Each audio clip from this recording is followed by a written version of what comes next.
ओम जय श्री हरि विष्णु। जय माता रानी। दोस्तों, आपके अपने चैनल धर्म साधना में आपका बहुत बहुत स्वागत है। माँ भगवती दुर्गा की कृपा सदैव आप और आपके समस्त परिवार पर बनी रहे। दोस्तों, आज की वीडियो में मैं आपसे बात करने वाली हूँ जया एकादशी के बारे में। जया एकादशी जो कि माघ महीने में शुक्ल पक्ष में आती है।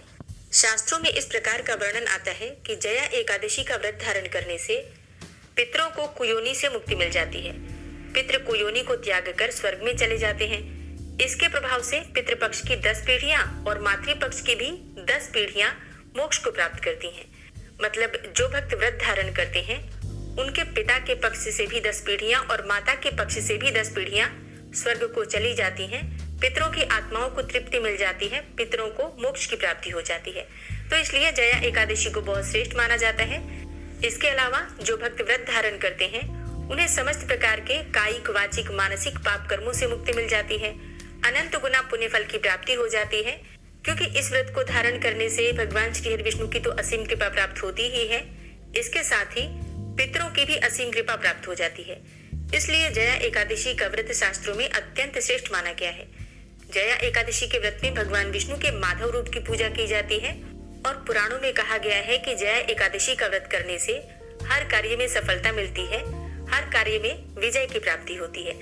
तो सबसे पहले जानते हैं कि जया एकादशी की तिथि कब प्रारंभ हो रही है, कब समाप्त हो रही है और व्रत हमें कब धारण करना है। तो देखिए, एकादशी की तिथि प्रारंभ हो रही है 7 फरवरी को रात्रि में 9:26 पर और समाप्त हो रही है 8 फरवरी 2025 को रात्रि 8:15 पर।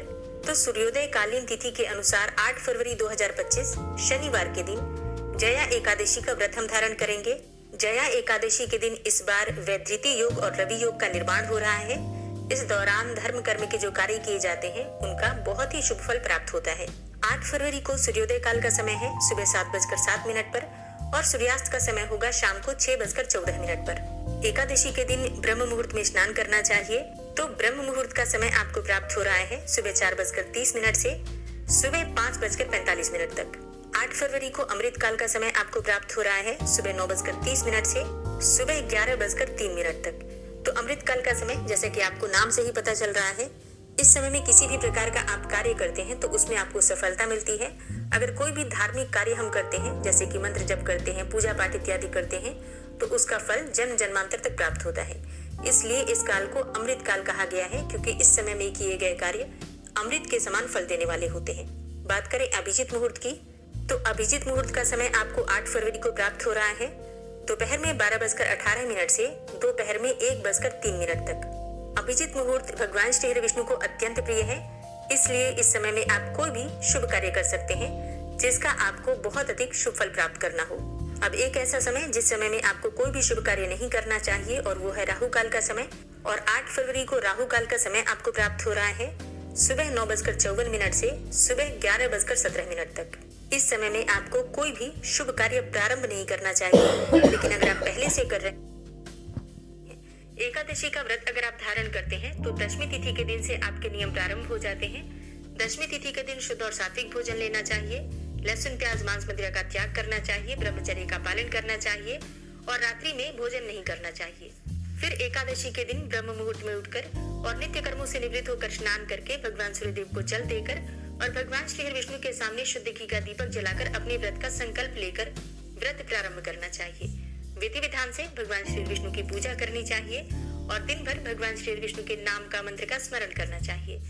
दिन में आप फलाहार कर सकते हैं, रात्रि में जागरण करना चाहिए जितना भी आपसे हो सके और एक अखंड दीपक एकादशी की रात्रि में जरूर प्रज्वलित करना चाहिए।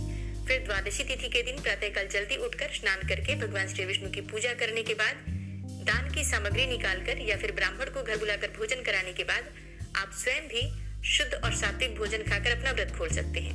तो दशमी से द्वादशी तक के ये नियम होते हैं। इन नियमों का पालन अगर आप करते हैं तो एकादशी व्रत का संपूर्ण फल आपको प्राप्त होता है।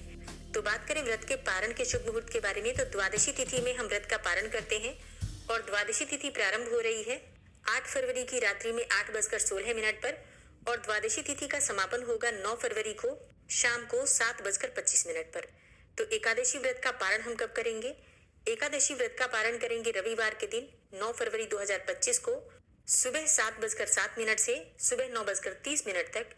एकादशी व्रत का पारण आप कर सकते हैं और पारण करते समय शुभ मुहूर्त का ध्यान जरूर रखना चाहिए, तभी हमें एकादशी व्रत का संपूर्ण फल प्राप्त होता है। इसलिए शुभ मुहूर्त का ध्यान जरूर रखिए। दोस्तों, उम्मीद करती हूँ कि आप इस चैनल पर आने वाली प्रतिदिन की माघ मास की कथा जरूर सुनते होंगे। उसमें आजकल पद्म पुराण की कथा सुनाई जा रही है, तो आपको जरूर सुनना चाहिए। इसके अलावा अगर आप महाशिवरात्रि के बारे में जानना चाहते हैं तो चैनल पर वीडियो अपलोड हो चुकी है, जरूर आप उसे देख लीजिए। इसी प्रकार से हर व्रत और त्योहार की सही और सही समय पर जानकारी अगर आप चाहते हैं तो चैनल को सब्सक्राइब कर लीजिए, अगर आपने अभी तक चैनल को सब्सक्राइब नहीं किया है तो। और वीडियो को लाइक कीजिए, ज्यादा से ज्यादा शेयर कीजिए। मिलते हैं आपसे अगली वीडियो में, तब तक के लिए जय श्री राधे।